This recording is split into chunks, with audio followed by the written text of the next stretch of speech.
नमस्कार दोस्तों, master story channel में आप सभी का स्वागत है। आप लोग ये कहानी कहाँ से देख रहे हैं, कमेंट करके ज़रूर बताइएगा। कहानी पसंद आए तो वीडियो को लाइक शेयर और चैनल पर पहली बार आए हैं तो सब्सक्राइब करना नहीं भूलिएगा। चलिए कहानी की ओर चलते हैं। बहू, आज ज़रा खाना बना लेना, वो दाई माँ आज नहीं आई है। शकुंतला देवी अपनी बहू आकांक्षा से कहती है। मैं और खाना? माफ़ कीजिएगा माँ जी, पर मैं खाना नहीं बना सकती। आकांक्षा झट से जवाब देती है। बेटा, आज दाई माँ नहीं आई है। शकुंतला देवी कहती है। हाँ तो आप हो ना, आपके होते मैं क्यों खाना बनाऊँ? आकांक्षा चीखते हुए कहती है। बेटा, वह मेरी थोड़ी तबीयत खराब है, इसीलिए। धीरे से शकुंतला देवी कहती है। मैं किसी चूल्हे के आगे पकने के लिए विदेश से पढ़कर नहीं आई हूँ। कुछ सपने मेरे भी हैं, समझी आप। और हाँ, मैं अपने घर पर आज तक एक कप चाय तक नहीं बनाई, और आप कह रही हो खाना बनाने। मुझसे ना होगा माँ जी, माफ़ करिएगा। ठीक है बेटा, मैं कर लूँगी। कहते हुए शकुंतला देवी रसोई घर की तरफ बढ़ जाती है।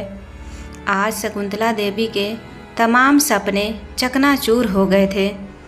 वह उदास मन से रसोई घर में खाना बनाना शुरू करती है और सबसे छुपकर अपने आँखों से आ रहे आंसू को पोंछती है और अतीत की गलियारों में उनका मन विचरने लगता है। इन्हीं बच्चों के लिए उन्होंने किसी भी चौखट गुरुद्वारे में माथा टेकना नहीं छोड़ा था।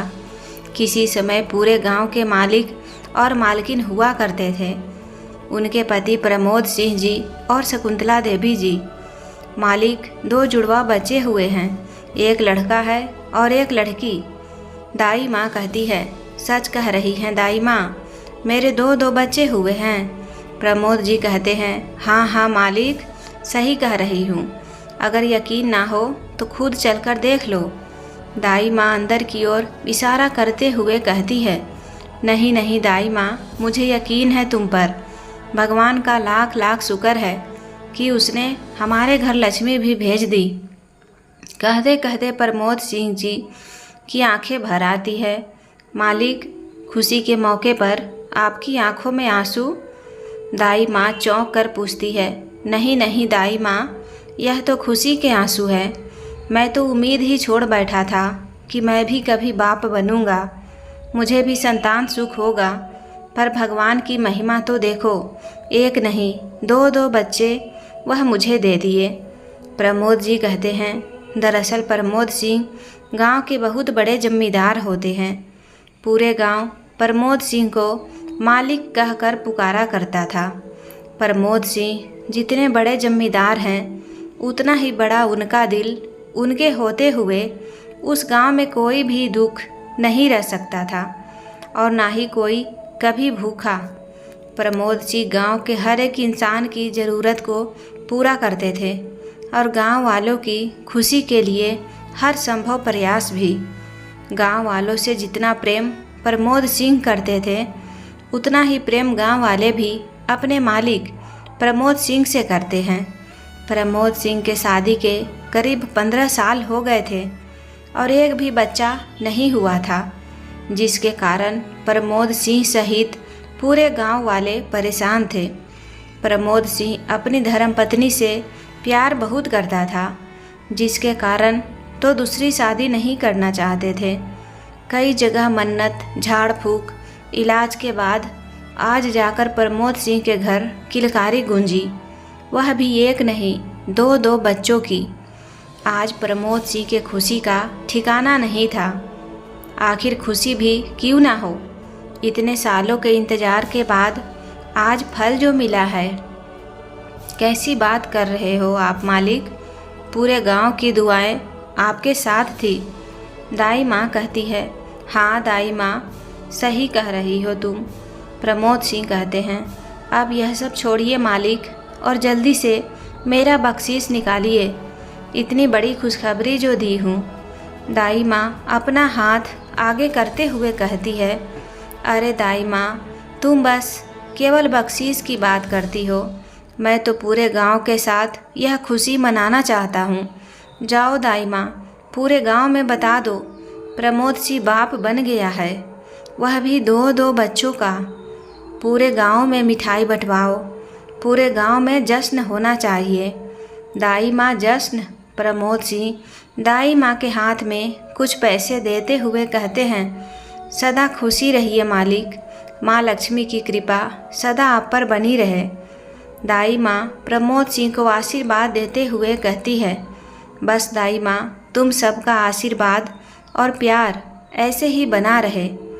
अरे अब बस भी करो मालिक, अब जाकर अपने बच्चों से भी तो मिल लो, मालकिन आप ही का इंतज़ार कर रही होगी। दाई माँ कहती है, हाँ हाँ दाई माँ, मैं तो भूल ही गया था। बोलते हुए प्रमोद सिंह जी अपने कमरे की तरफ जाते हैं। प्रमोद सिंह के खुशी का कोई ठिकाना नहीं था, और खुशी हो भी क्यों ना, आज 15 साल बाद इतनी बड़ी खुशी जो मिली थी उन्हें। प्रमोद सिंह जी तेज़ी से अपने कमरे की तरफ बढ़ रहे होते हैं और जाने के रास्ते में जितने भी नौकर चाकर मिल रहे थे सभी को मुँह मांगी बख्शीश भी दे रहे थे। प्रमोद सिंह घर भी तो इतना बड़ा था, और हो भी क्यों ना गांव की सबसे बड़े जमींदार जो थे। अले अले मेरा बच्चा, मेरा राजकुमार और मेरी राजकुमारी, कैसा है बच्चा? प्रमोद सिंह कमरे के अंदर जाते ही पालने में झूल रहे बच्चे को पुचकारते हुए कहते हैं, मैं कहती थी ना आपसे, भगवान के घर देर है पर अंधेर नहीं। प्रमोद सिंह की पत्नी शकुंतला देवी कहती है, हाँ तुम सही कह रही थी, भगवान ने हमारी सुन ली और हमें एक नहीं 2-2 संतान दे दिए। प्रमोद सिंह बच्चों को गोद में उठाते हुए कहते हैं, हाँ आप ही तो हिम्मत हार बैठे थे, लेकिन मैं कहती थी ना आपसे हमारा भी अपना बच्चा होगा, पर आप थे जो धीरज ही हार रहे थे। शकुंतला देवी मुस्कुराते हुए कहती है, सही कह रही हो तुम। अच्छा शकुंतला, यह देखो मेरी बेटी की नाक तो बिल्कुल मुझ पर गई है। प्रमोद सिंह बच्चों को गोद में खिलाते हुए कहते हैं, वाह जी वाह, बेटी मेरी और नाक गई आप पर।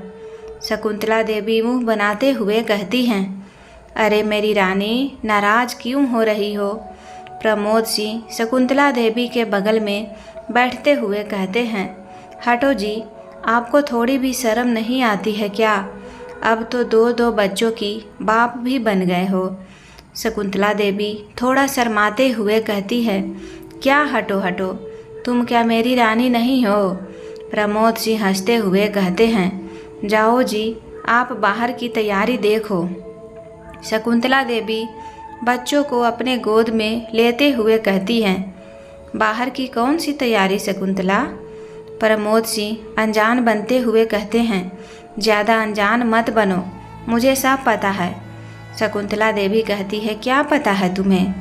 प्रमोद सिंह अपनी जगह से उठते हुए कहते हैं, अरे अरे ऐसे चौंक मत, आप जो जश्न की तैयारी करवा रहे हैं मैं उसकी बात कर रही हूँ।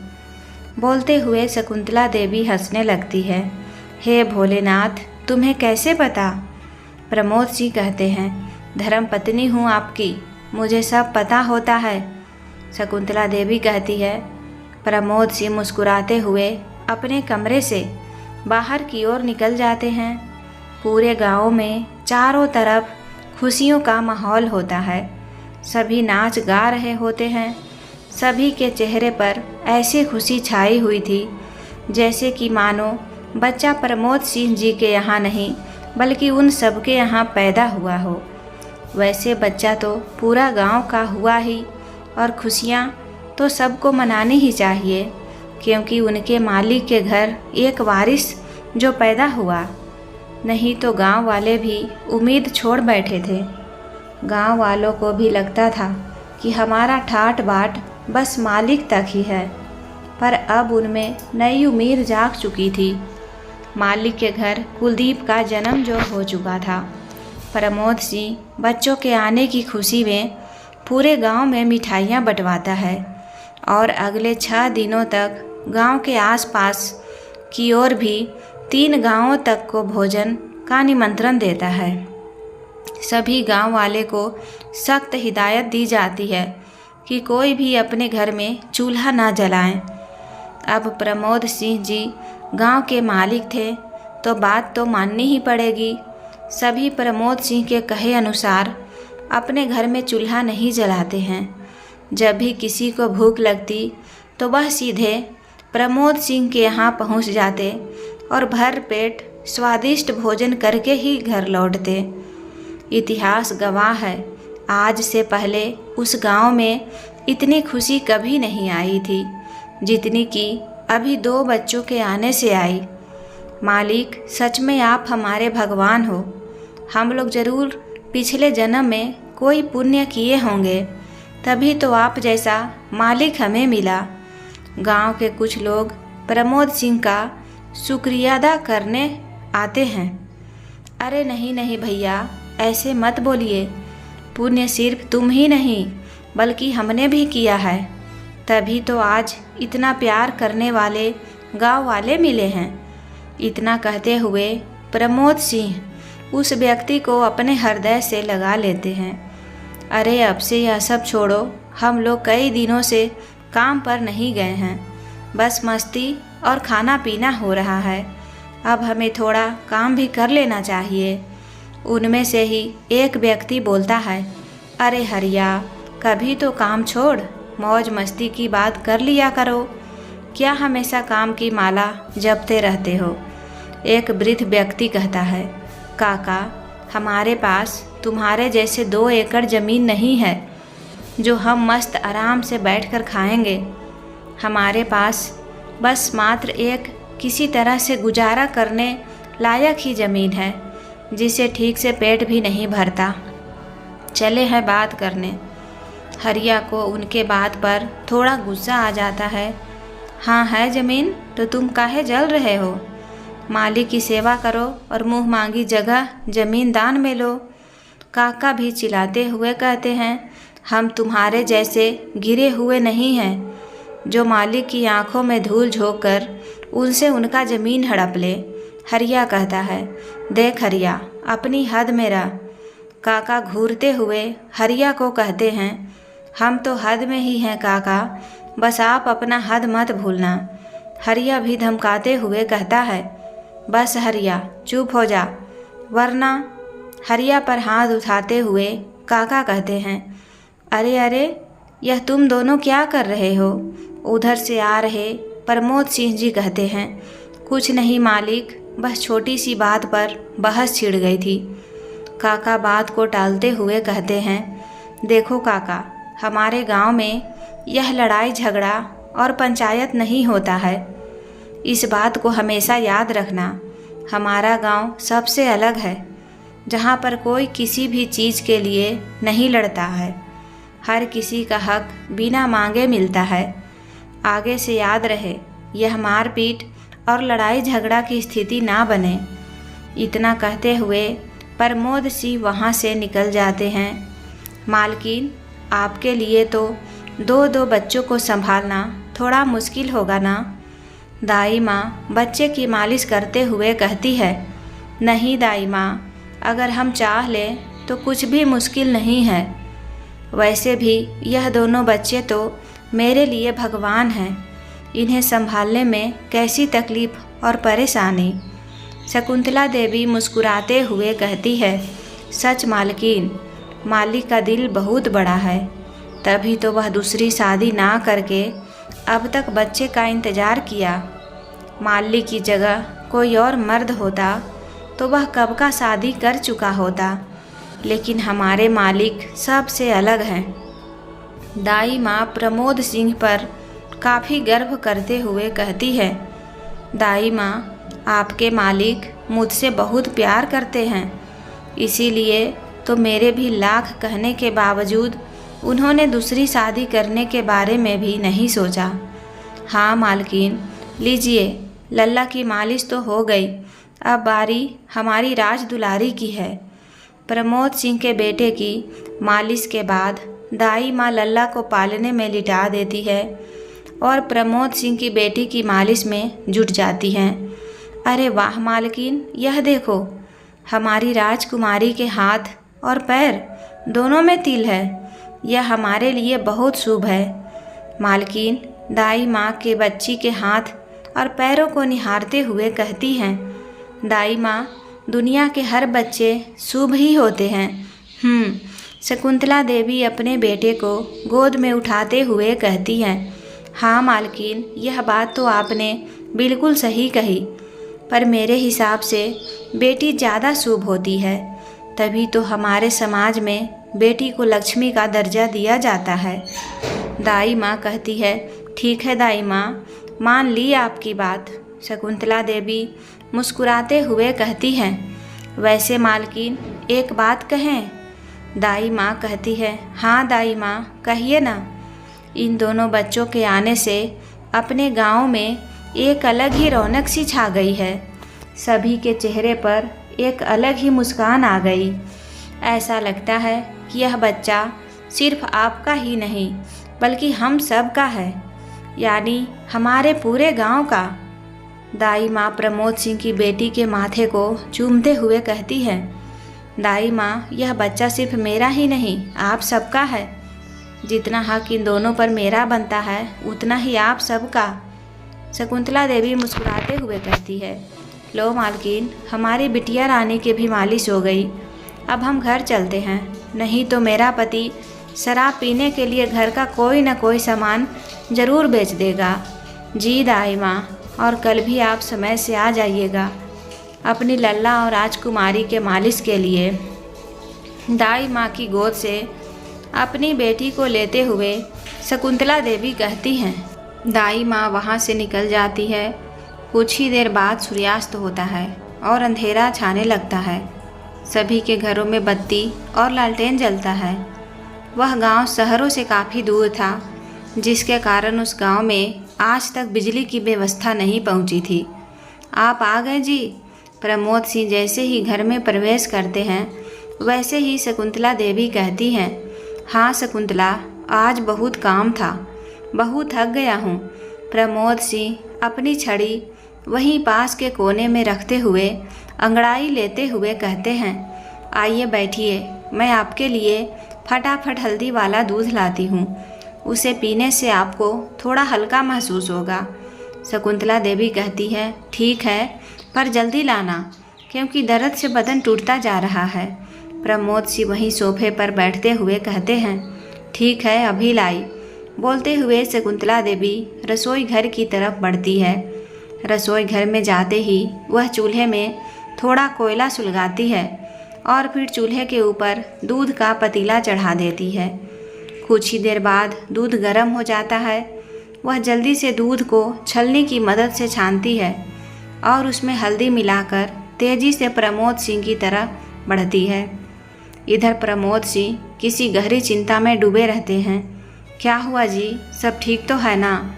शकुंतला देवी वहीं टेबल पर दूध का गिलास रखते हुए कहती हैं, हाँ शकुंतला, सब ठीक है। प्रमोद सिंह हड़बड़ाते हुए कहते हैं, फिर आपके चेहरे पर यह चिंता की लकीरें क्यों हैं जी? कहते हुए शकुंतला देवी अपनी साड़ी के पल्लू से प्रमोद सिंह के माथे का पसीना साफ करती है। अरे कुछ नहीं, वह गांव में छोटे से झगड़ा हो गया था, उसी के बारे में सोच रहा था।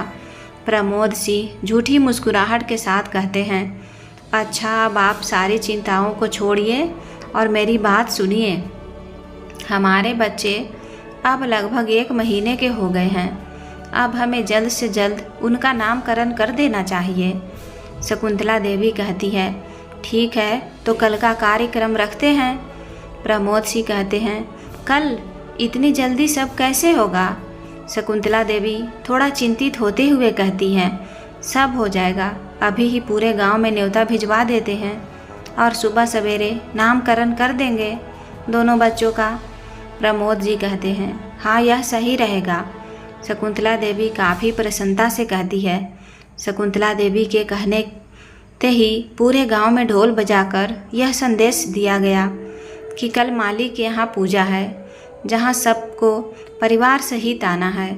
गांव वाला प्रमोद जी को इतना मानते थे कि वह रातों रात कल की पूजा की तैयारी कर दिए। कल सुबह होते ही पंडित जी को बुलवाया गया और बच्चे की नामकरण की विधि आरंभ होती है। जजमान, बेटे का नाम अ अक्षर से और बेटी का नाम प अक्षर से रखना शुभ होगा। तो आप सब आपस में विचार विमर्श करिए और जल्दी से बच्चे का नाम रखिए। पंडित जी कहते हैं, जी पंडित जी, हमारे बेटे का नाम आ से आश्विन और हमारी राज दुलारी का नाम प से पल्लवी। शकुंतला देवी मुस्कुराते हुए दोनों बच्चों का नाम रखती है। हमारी पल्लवी और हमारा आश्विन दोनों बच्चे के सिर पर हाथ फेरते हुए प्रमोद जी कहते हैं। पूजा के बाद सभी प्रसाद ग्रहण कर खाना खाते हैं और अपने अपने कामों में जुट जाते हैं। वक्त के साथ अब दोनों बच्चे भी बड़े हो रहे थे। ऐसे में उनके पढ़ाई लिखाई और भविष्य की चिंता अब प्रमोद सिंह और शकुंतला देवी को सताने लगी। गांव में कोई भी अच्छा स्कूल नहीं था जहां पर उन दोनों की पढ़ाई हो सके। अच्छा स्कूल के लिए दूर शहर आना जाना पड़ता था, वह 2 घंटे का रास्ता पार करने के। सुनिए जी, तो मैं क्या कह रही थी कि हमें अब अपने बच्चे का दाखिला स्कूल में कर देना चाहिए। बचपन से ही पढ़ाई लिखाई की लत रहेगी तो अच्छा रहेगा। शकुंतला देवी प्रमोद जी के पैर दबाते हुए कहती हैं, हाँ शकुंतला, पर हमारे गांव में तो कोई अच्छी स्कूल ही नहीं है जहां पर हमारे बच्चे ठीक से पढ़ाई कर सके। प्रमोद सिंह जी अपनी चिंता जाहिर करते हुए कहते हैं, क्यों न हम बच्चों की दाखिला शहर के स्कूल में करा दे। शकुंतला देवी कहती है, शहर? प्रमोद सिंह शहर का नाम सुनकर ही चौंक उठते हैं। हाँ शहर, हम दोनों का दाखिला शहर में करा देते हैं। शकुंतला देवी कहती है, पर शकुंतला, उतना दूर कैसे? उतना दूर हर रोजाना जाना संभव नहीं होगा। प्रमोद जी कहते हैं, आना जाना संभव नहीं होगा तो हम बच्चों के शहर में ही रख देंगे। शकुंतला देवी कहती है, शकुंतला, तुम्हारा दिमाग खराब है क्या? तुम अपने बच्चों को खुद से दूर करना चाहती हो। प्रमोद सिंह चौंकते हुए कहते हैं, दूर कैसे होंगे? हम में से कोई एक बच्चों के साथ रह लेगा और क्या? शकुंतला देवी कहती है, नहीं शकुंतला, नहीं, यह संभव नहीं होगा। हमारे बच्चे कहीं नहीं जाएंगे, वह हमारे साथ ही रहेंगे। गांव के बच्चों की ही भांति यहीं सरकारी स्कूलों में जाएंगे। प्रमोद सिंह अपना फैसला सुनाते हैं। हाँ, तब तो आप अपने बच्चों को बड़ा आदमी बनाने का सपना ही छोड़ दीजिए, क्योंकि गांव के स्कूल में पढ़ना और ना पढ़ना दोनों बात बराबर है। शकुंतला देवी कहती है, शकुंतला, क्यों नहीं समझती हो तुम? ना तो मैं बच्चों के बिना रह सकता हूँ और ना ही तुम्हारे बिना। प्रमोद सिंह जी अपनी मजबूरी बताते हैं। ठीक है, तो हम बच्चों को हॉस्टल में डलवा देते हैं। शकुंतला देवी कहती है, हॉस्टल का खान पान अच्छा नहीं होता है, हमारे बच्चे कैसे रहेंगे वहाँ? प्रमोद सिंह जी अपनी चिंता जाहिर करते हैं। तब तो हो गया कल्याण, हमारे बच्चे भविष्य में कुछ नहीं कर पाएंगे और उसके जिम्मेदार आप होंगे। शकुंतला देवी रोते हुए कहती है, अरे भाग्यवान, अब तो तुम रोना बंद करो। शकुंतला की आंखों से आंसू पोंछते हुए प्रमोद सिंह कहते हैं, नहीं, पहले आप वादा करो कि आप हमारे बच्चों का शहर पढ़ने भेजेंगे। शकुंतला देवी कहती है, ठीक है, मेरी माँ भेज दूँगा। और कुछ? प्रमोद जी कहते हैं, पक्का ना? शकुंतला अपना हाथ आगे बढ़ाते हुए वादा कराती है। हाँ पक्का, कहते हुए प्रमोद सिंह शकुंतला से वादा करते हैं। प्रमोद सिंह अश्विन और पल्लवी को बाहर शहर पढ़ने के लिए भेजने के लिए तैयार हो जाते हैं। सुबह होते ही दोनों बच्चों को शहर भेजने की तैयारी शुरू हो जाती है। शकुंतला देवी दोनों बच्चों के कपड़े तैयार कर बैग पैक कर देती है। इधर प्रमोद सिंह शहर जाने के लिए गाड़ी की व्यवस्था में जुट जाते हैं। मालकिन, आपको नहीं लगता इतने छोटे छोटे बच्चों को हमें शहर में अकेला नहीं छोड़ना चाहिए? दाई माँ कहती है, नहीं दाई माँ, क्योंकि हमें उसका भविष्य देखना है। अगर हम उसे आज बाहर पढ़ने लिखने नहीं भेजते हैं तो कल अगर वह कुछ नहीं बन पाए तो हमें ही दोष देंगे ना। शकुंतला देवी काफ़ी भावुक होते हुए कहती हैं, मालकिन, बच्चों को दूर भेजते हुए आपका कलेजा नहीं कांपेगा? दाई माँ कहती है, हाँ दाई माँ, पर दिल पर पत्थर रखकर बच्चों को भेजना तो पड़ेगा ना। कहते हुए शकुंतला देवी बैग उठाती है और बाहर की तरफ निकल जाती है। बच्चे तैयार हैं? शकुंतला देवी प्रमोद जी से कहते हैं, हाँ, दोनों को मैं तैयार कर दी हूँ, आ ही रहे होंगे। शकुंतला देवी कहती है, शकुंतला, एक बार और सोच लो, क्या हमें सच में बच्चों को दूर शहर भेजना चाहिए? प्रमोद जी कहते हैं, मैं अच्छे से सोच समझ कर ही बच्चों को बाहर भेजने का फैसला ली थी, जो कि अब नहीं बदल सकता। शकुंतला देवी कहती है, माँ, हम लोग कहाँ जा रहे हैं? प्यारी सी मुस्कान के साथ पल्लवी कहती है, बेटा, आप दोनों भाई बहन शहर जा रहे हो पढ़ाई करने। शकुंतला पल्लवी को अपनी गोद में उठाते हुए कहती है, पढ़ाई? वो क्या होता है पिताजी? आश्विन अपने पिता से सवाल करता है। देखो शकुंतला, अभी इन्हें पढ़ाई का मतलब भी नहीं पता, फिर भी तुम इन्हें अपने से दूर कर रही हो। प्रमोद सिंह अश्विन को गोद में उठाते हुए कहते हैं, आज नहीं तो कल समझ जाएंगे, पर अभी इनका जाना जरूरी है। शकुंतला देवी कहती है, मालिक, गाड़ी आ गई है। बाहर से हरिया कहता है, हाँ, अभी आ रहे हैं, तुम जाकर सामान ले जाओ। प्रमोद सिंह अपनी आवाज़ को तेज करते हुए कहते हैं, जी मालिक, अभी आया। कहते हुए हरिया घर के आंगन में प्रवेश करता है और सारा सामान उठाकर गाड़ी में रख देता है। शकुंतला देवी और प्रमोद सिंह अपने दोनों बच्चों को गोद में लिए गाड़ी में बैठते हैं। सारे गांव वालों की आंखें नम हो जाती है। सभी का दिल करता है कि वह बस किसी तरह उन्हें यहाँ से जाने से रोक ले, लेकिन शकुंतला देवी किसी की एक नहीं सुनी। वह तेजी से शहर की तरफ बढ़ पड़ती है। बीच रास्ते में प्रमोद सिंह और शकुंतला देवी के बीच कोई बातचीत नहीं होती है, क्योंकि प्रमोद सिंह शकुंतला जी से थोड़ा नाराज़ हैं। रास्ता पक्की ना होने के कारण उन्हें शहर पहुंचने में काफ़ी समय लग जाता है।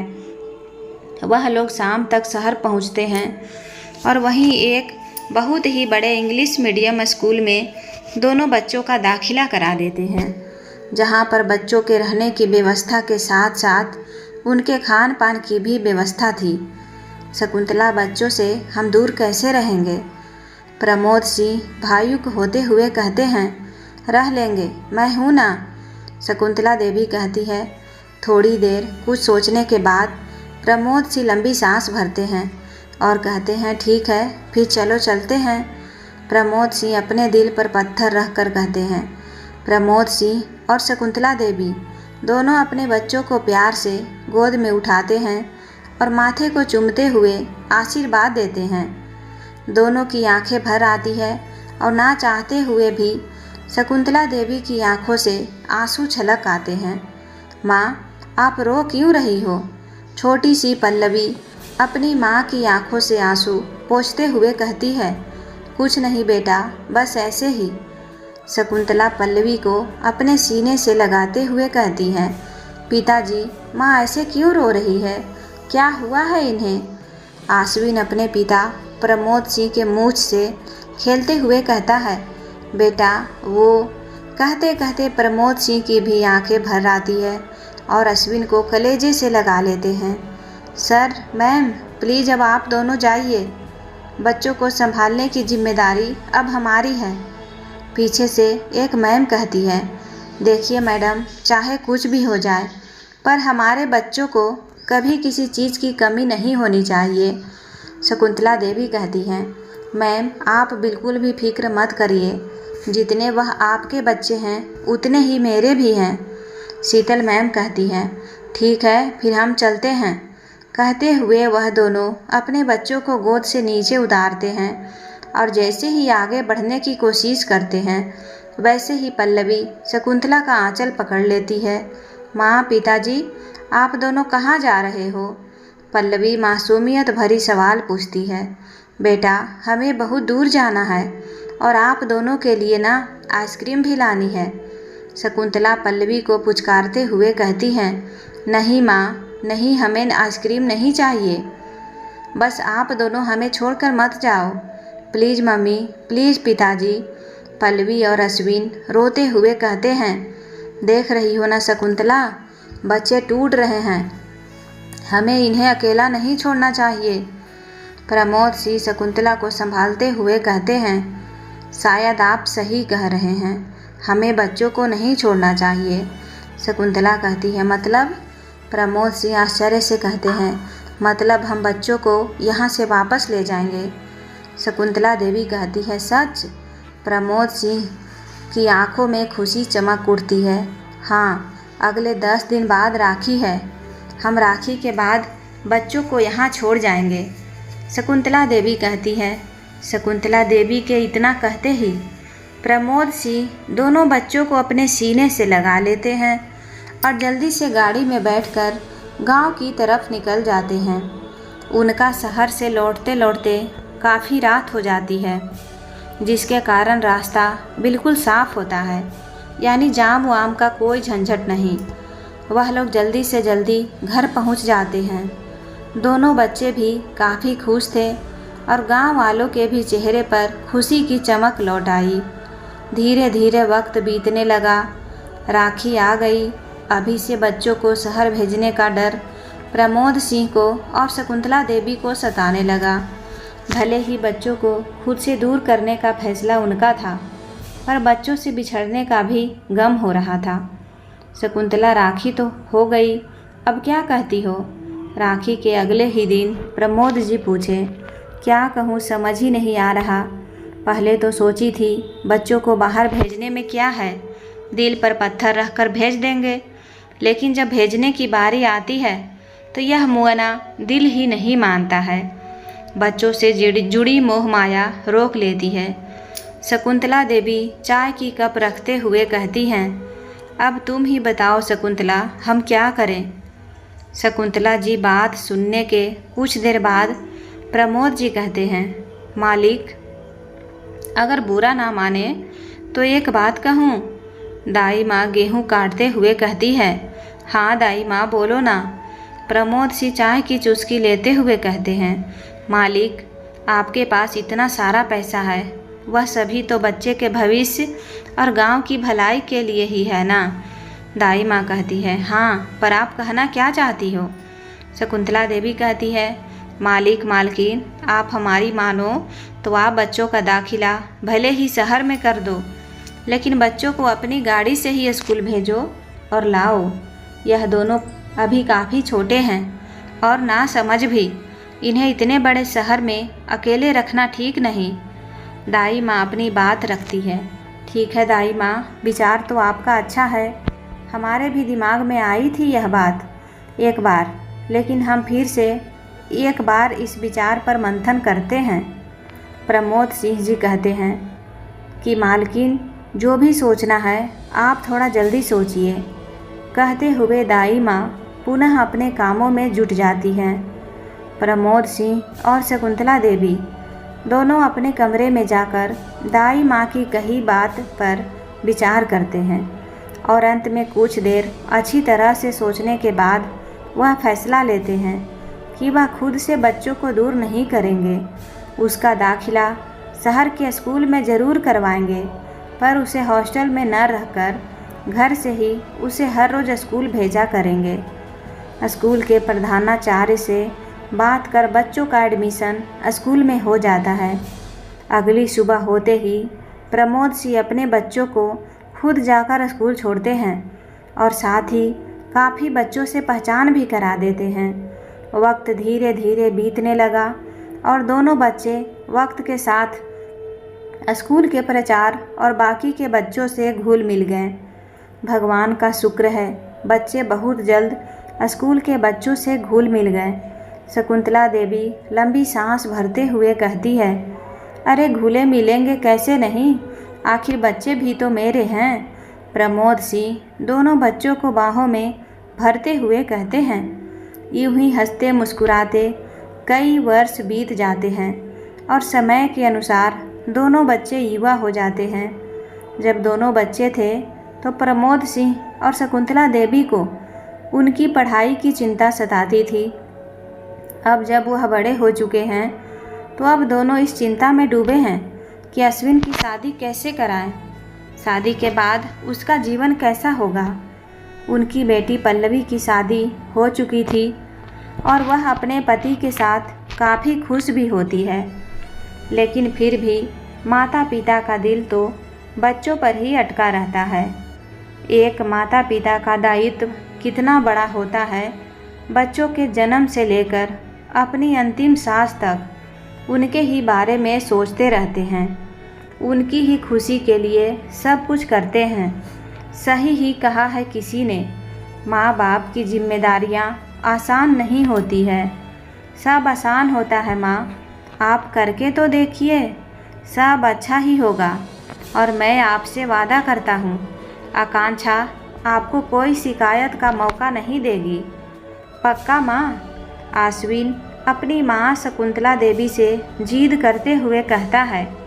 आकांक्षा पड़ोस के गांव के मुखिया की लड़की होती है जो विदेश से पढ़कर आई थी और अब मैडम गांव में ही रहना चाहती थी। क्या आकांक्षा की हरकतों के बारे में अश्विन को पता था?